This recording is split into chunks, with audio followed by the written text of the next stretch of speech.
Les troubles et les guerres observés dans certains pays du continent sont l'origine de la colère des ancêtres. C'est en cela que se résume le message des rois et autorités traditionnelles d'Afrique réunis à Yaoundé depuis ce 9 octobre 2017.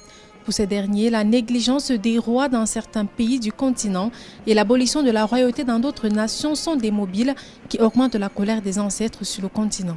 Le cri des chefs traditionnels, d'abord, ils ont reconnu eux-mêmes que sans la présence des royautés, les troubles, les problèmes, les guerres qui se passent, c'est parce que il n'y a plus la royauté.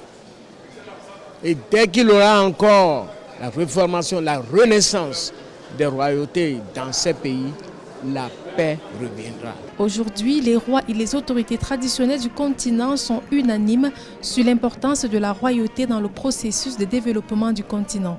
Étant donc dépositaires du pouvoir traditionnel, les rois exigent de la part des États une collaboration entre la tradition et le modernisme. Aujourd'hui, un pays ne peut pas se développer, un pays ne peut pas vraiment émerger sans l'apport de ces rois et chefs qui sont dépositaires du pouvoir traditionnel. Je crois qu'il faut allier maintenant la tradition et le modernisme pour que nous puissions vraiment avancer. Nous estimons que tous les pays africains aujourd'hui, les chefs d'État qui sont encore à la traîne, doivent vraiment rejoindre certains pays qui aujourd'hui donnent l'exemple de communion entre la tradition et le modernisme. En interpellant les États, les rois et les autorités traditionnelles du continent entendent également conjuguer leur pouvoir afin de sortir le continent de ses nombreux troubles sociopolitiques et économiques.